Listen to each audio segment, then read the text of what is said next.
ഞാനൊരു വസ്തു വാങ്ങിച്ചു. അത് തെക്ക് ദർശനമായിട്ടാണ് അതിൻ്റെ റോഡ് നിൽക്കുന്നത്. അപ്പം ഞാനത് തെക്കോട്ട് വീട് വെക്കണോ കിഴക്കോട്ട് വീട് വെക്കണോ എന്ന് ചോദിക്കുന്ന ഒരുപാട് ആൾക്കാരുണ്ട്.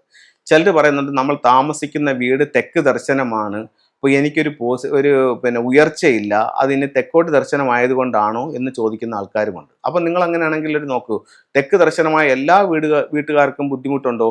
ഇല്ല. അപ്പോൾ തെക്ക് ദർശനമായ വീട് വെക്കാമോ എന്ന് ചോദിച്ചാൽ തെക്ക് ദർശനമായ വീട് വെക്കാം. പക്ഷേ അതിൻ്റെ ഡോറുകളും ബെഡ്റൂമുകളും മറ്റ് എല്ലാ റൂമുകളും കറക്റ്റായിട്ടുള്ള സ്ഥലത്ത് നമ്മളത് കറക്റ്റ് ചെയ്തിട്ടാണെങ്കിൽ ഉറപ്പായിട്ടും തെക്ക് ദർശനത്തിലുള്ള വീട് വയ്ക്കുക. അടുത്ത കാലത്ത് എനിക്ക് ഗൾഫിൽ നിന്ന് ഒരാൾ വിളിച്ചിട്ടുണ്ടായിരുന്നു. വിളിച്ചിട്ട് പറഞ്ഞു, ഇതണക്ക് ഞാനൊരു വസ്തു വാങ്ങിച്ചു, അപ്പോൾ അത് തെക്കോട്ട് ദർശനമായിട്ടുള്ള ഒരു വസ്തുവാണ്, അപ്പോൾ അതിനെന്തെങ്കിലും കുഴപ്പമുണ്ടോ എന്ന് ചോദിച്ചു. അപ്പോൾ അവരുടെ വീട്ടിലെ മറ്റ് കുടുംബാംഗങ്ങൾക്ക് അത് തെക്കോട്ട് ദർശനമായതുകൊണ്ട് ഒരു പേടിയാണ്.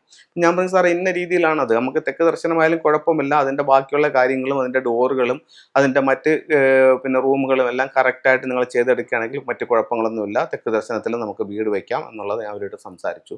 അപ്പോൾ തെക്ക് ദർശനത്തിൽ വീട് വെക്കാമോ ഇല്ലയെന്ന് ചോദിച്ചു കഴിഞ്ഞാൽ ഇതാണ്.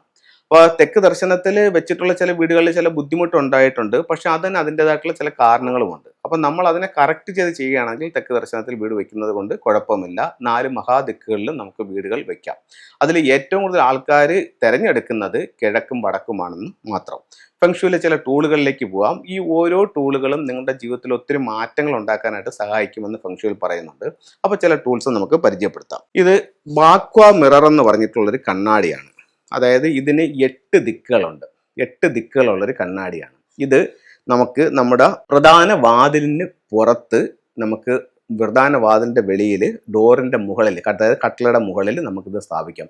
വീട്ടിലേക്ക് വരുന്ന നെഗറ്റീവായിട്ടുള്ള ഊർജ്ജത്തെ കടത്തിവിടാതെയും വീടിൻ്റെ 8 ദിക്കുകളുടെ സംരക്ഷണവും ബാക്വ മിറർ തരുന്നുവെന്ന് ചൈനീസ് വാസ്തുകലയായ ഫെങ്ഷുയിൽ പറയുന്നു. ഇത് 2 ഫ്യൂഡോക്സിൻ്റെ സിമ്പിൾസ് ആണ്. ഇത് ഈ ബാക്വ മിറർ സെൻറ്ററിൽ വെച്ചിട്ട് അതിൻ്റെ ലെഫ്റ്റും റൈറ്റുമായിട്ട് ഈ ഒരു രീതിയിൽ ഇതിനെ സ്ഥാപിക്കുന്നത് വളരെ നല്ല റിസൾട്ട് നമ്മുടെ ജീവിതത്തിലേക്ക് വന്ന് തരാനായിട്ട് ഈ ഫ്യൂഡോകൾക്ക് സാധിക്കും. അതുപോലെ നമുക്ക് ഉപയോഗിക്കാവുന്ന മറ്റൊരു ടൂളാണ് 3 ലെഗ്ഡ് ഫ്രോഗ്. ഇത് പ്രധാന ഡോറിൽ നിന്നും വീട്ടിൻ്റെ ഉള്ളിലേക്ക് നോക്കി വരുന്ന രീതിയിൽ വീടുകളിൽ വെക്കാം. സ്ഥാപനങ്ങളിലോ ഓഫീസുകളിലോ ആണെന്നുണ്ടെങ്കിൽ മെയിൻ ഡോറിൻ്റെ ലെഫ്റ്റിലോ റൈറ്റിലോ വെച്ചിട്ട് നമ്മുടെ ക്യാഷ് കൗണ്ടറിലേക്ക് നോക്കി വരുന്ന രീതിയിൽ വെക്കാം. അപ്പോൾ ഇത് ഒരുപാട് സാമ്പത്തികമായിട്ടുള്ള അഭിവൃദ്ധി നമ്മുടെ ജീവിതത്തിലേക്ക് കൊണ്ടുതരുമെന്ന് ചൈനീസ് വാസ്തുകലയായ ഫെങ്ഷുയിൽ പറയുന്നുണ്ട്.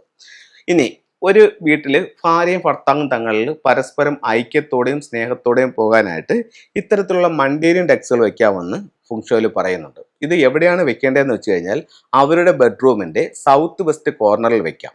ഇത് ഉപയോഗിക്കാവുന്ന മറ്റൊരു വ്യക്തികളെന്ന് പറയുന്നത് വിവാഹപ്രായമെത്തിയ ആൺകുട്ടികൾക്കോ പെൺകുട്ടികൾക്കോ അവരുടെ വിവാഹം നടക്കാൻ വേണ്ടിയും അവരുടെ ബെഡ്റൂമിൻ്റെ തെക്ക് പടിഞ്ഞാറ് ഭാഗത്ത് ഇത്തരത്തിലുള്ള മണ്ടേരിയൻ ഡെക്സ് വെക്കുന്നത് വളരെ നല്ല റിസൾട്ട് കൊടുക്കുന്നുണ്ട്. എല്ലാവർക്കും എല്ലാ ഐശ്വര്യങ്ങളും ഉണ്ടാവട്ടെ എന്ന് പ്രാർത്ഥിച്ചുകൊണ്ട് നിർത്തുന്നു. നന്ദി, നമസ്കാരം.